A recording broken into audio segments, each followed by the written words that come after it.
आज बघूया शाळेच्या डब्यासाठी सोप्या आणि झटपट होणाऱ्या काही पराठा रेसिपीज. शाळा चालू झालेली आहे मुलांची आणि काही मुलांची शाळा चालू होणार आहे. तर सगळ्याच आयांना प्रश्न पडतो की डब्यामध्ये मुलांच्या काय द्यायचं, हेल्दी पण असलं पाहिजे आणि मुलांनी डब्बा संपवला पण पाहिजे. सकाळी सकाळी कामांची खूप घाई गडबड असते, अशावेळी सोप्या आणि झटपट होणाऱ्या रेसिपीज हव्या असतात. तर या अगदी तशाच रेसिपीज आहेत, मुलांना आवडतील आणि हेल्दीसुद्धा आहेत. सकाळच्या घाईच्या वेळी कोणतीही पूर्वतयारी न करता आहे त्या साहित्यात ह्या रेसिपीज बनतात. चला बघूया कोणत्या आहेत त्या रेसिपीज. तर सगळ्यात आधी बनवूया शेंगदाणा पोळी. तर शेंगदाणे नेहमी मी भाजून ठेवते दुपारच्या रिकाम्या वेळेमध्ये, त्यामुळे भाजलेले शेंगदाणे असतातच माझ्याकडे. भाजलेले शेंगदाणे मिक्सरच्या भांड्यामध्ये घातले, त्यात गूळ घातला, आवडत असेल तर वेलचीसुद्धा घालू शकता आणि हे वाटून घेतले. हे असंच तुम्ही गूळ आणि शेंगदाण्याचं मिश्रण वाटून एका भरणीमध्ये भरून ठेवू शकता आणि लागेल तेव्हा अशा प्रकारे त्याची शेंगदाणा पोळी बनवू शकता.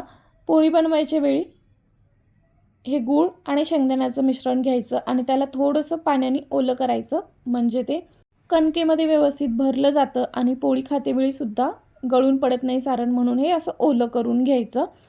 आता रोज चपाती बनवण्यासाठी आपण कणिक मळतोच, तर तीच कणिक घेतली, त्याची अशी पारी करून घेतली आणि हा शेंगदाणा आणि गुळाचा एक लाडू करून घेतला आणि तो अशा प्रकारे याच्यामध्ये भरून घेतला आणि आता याची पोळी लाटून घ्यायची. बघा, ही शेंगदाणा गूळ पोळी बनवण्यासाठी काहीच एक्स्ट्राची तयारी करावी नाही लागत आहे. त्या साहित्यात ही शेंगदाणा पोळी बनते. तुम्ही अशा प्रकारे शेंगदाणा आणि गुळाचं मिश्रण जर बनवून ठेवलं डब्यामध्ये, तर पाहिजे त्यावेळी अशा प्रकारे तुम्ही त्याची पोळी बनवू शकता. कणिक तर रोज भिजवतोच आपण चपात्या बनवण्यासाठी, त्यामुळं एक्स्ट्राची काही तयारी करावी नाही लागत. अगदी झटपट ही शेंगदाणा पोळी होते आणि मुलांनासुद्धा ही शेंगदाणा पोळी आवडते, शिवाय हेल्दीसुद्धा आहे. तर आता शेंगदाणा पोळी लाटून घेतली. खूप जास्त मोठ्या साईजमध्ये लाटायचं नाही, मुलांकडून संपत नाही, ते डबा तसंच ठेवून येतात मुलं. मग अगदी छोट्या साईजमध्ये लाटायचं. तव्यावरती तूप घातलं आणि ही शेंगदाणा पोळी तूप लावून खरपूस भाजून घ्यायची दोन्ही साईडने.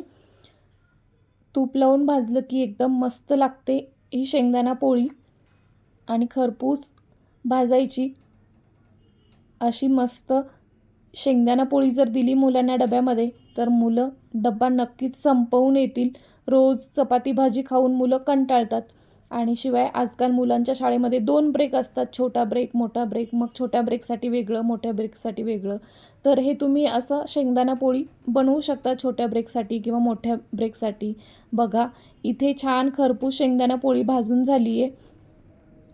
ही शेंगदाणा पोळी असंच रोल करून डब्यामध्ये मुलांना देऊ शकता. आवडत असेल तर याला अजून थोडंसं तूप लावून याचा रोल बनवू शकता. मस्त लागते अशी खरपूस भाजलेली शेंगदाणा पोळी. किती झटपट झालेली आहे बघा, सकाळच्या घाईमध्ये जास्त वेळ नाही लागत ही रेसिपी बनवण्यासाठी. चला आता बघूया पुढची रेसिपी. तर आता पुढची रेसिपी आहे तिखट मिठाचा पराठा. हा पराठा तर माझ्या मुलांचा सगळ्यात आवडीचा पराठा आहे. त्याच्यासाठी जी कणिक भिजवली आहे चपात्यासाठी, तीच कणिक घेतली आणि त्याला पुरी एवढं लाटून घेतले. आता याच्यावरती तूप घातलं, लाल तिखट घालायचं आणि जिरं घालायचे थोडेसे आणि मीठ घालून बारीक चिरलेली कोथिंबीर घालायची. आता हे सगळं मिक्स करायचं आणि याला सगळीकडे असं लावून घ्यायचं. आणि आता याला व्हिडिओत दाखवल्याप्रमाणे घड्या घालायच्या आहेत बघा. अशा प्रकारे घड्या घालून झाल्या की मग याला असं गोल करायचं आणि गव्हाच्या पिठामध्ये घोळवून लाटायचं आहे.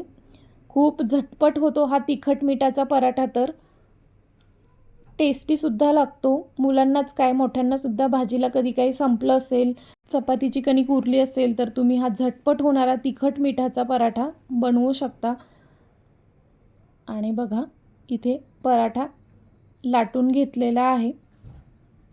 आता भाजून घेऊया. आता हा पराठासुद्धा मी तूप लावूनच भाजणार आहे. तव्यावर थोडं तूप घातलं आणि मस्त खरपूस हा पराठा भाजायचा आहे. गॅसची फ्लेम थोडी स्लो ठेवायची, म्हणजे मस्त खरपूस हा पराठा भाजतो आणि टेस्टी लागतो.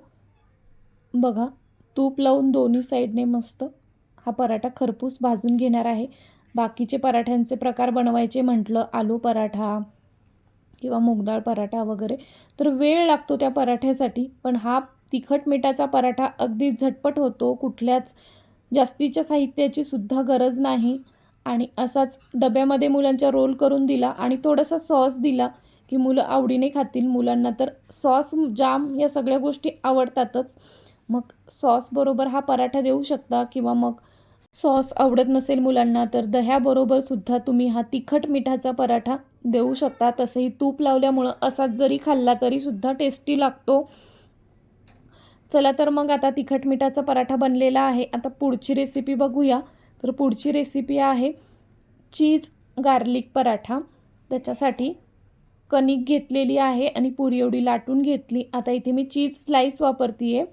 पिझ्झासाठी जे चीज येतं ते असेल तुमच्याकडे ते सुद्धा घातलं तरी सुद्धा चालेल. आणि आता हे खिसून झालं आहे. याच्यावर थोडंसं ओरिगॅनो, थोडं चिली फ्लेक्स घालायचं आणि 2-3 पाकळे मी लसूण ठेचून घेतलेला आहे खलबत्त्यामध्ये, तो लसूण घालायचा. आवडत असेल तर घाला, नाही घातला तरी सुद्धा चालेल. माझ्या मुलांना आवडतो, पराठ्याची टेस्ट गार्लिक बटरसारखी लागते म्हणून त्यांना आवडतो, म्हणून मी घातलं आहे. आणि आता याची पारी बंद करायची आणि हा पराठा लाटून घ्यायचा. मुलांना तर चीज आवडतंच, त्यातल्या त्यात हा असा चीज पराठा दिला की मुलं आवडीने खातील. डब्बा अगदी चाटून पुसून संपवून येतील. छोट्या ब्रेकसाठी द्या किंवा मोठ्या ब्रेकसाठी द्या.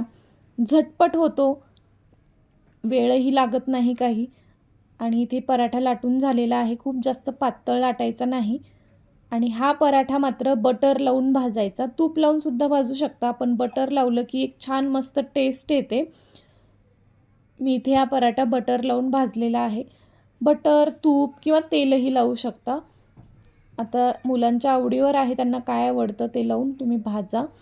आणि मस्त हा पराठासुद्धा इथे भाजून झालेला आहे. इथे पराठ्याचे झटपट आणि सोपे होणारे 3ही प्रकार तयार झालेले आहेत. सकाळच्या घाई गडबडीत झटपट होणारे हे प्रकार आहेत. तर अशा प्रकारे तुम्हीसुद्धा मुलांच्या टिफिनमध्ये हे पराठे दिले तर मुलं झटकीपट टिफिन संपवून येतील. शिवाय हेल्दीसुद्धा आहेत. तर या पराठा रेसिपीज तुम्ही मुलांच्या डब्यासाठी नक्की ट्राय करून बघा.